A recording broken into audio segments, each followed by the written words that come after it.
خداوند جل و علا چی زیبا می‌فرماید: اعوذ بالله من الشیطان الرجیم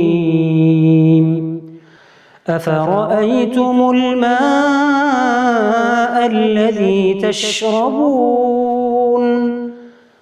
أأنتم أنزلتموه من المزن أم نحن المنزلون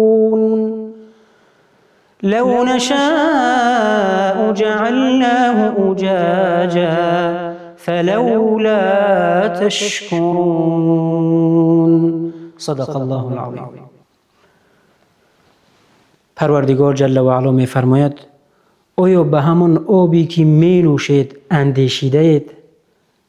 آیا شما آن آب را از ابرها فرود می آورید یا اینکه ما فرود آورندگان آنیم؟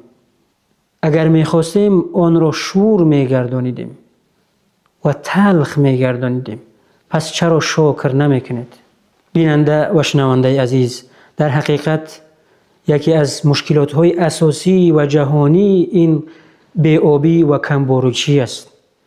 پس خداوند جل و علا را با شکرگزاری و استغفار و نیکی کردن طلب کنیم تا اینکه باران‌های رحمتش را برای ما فراوان کند.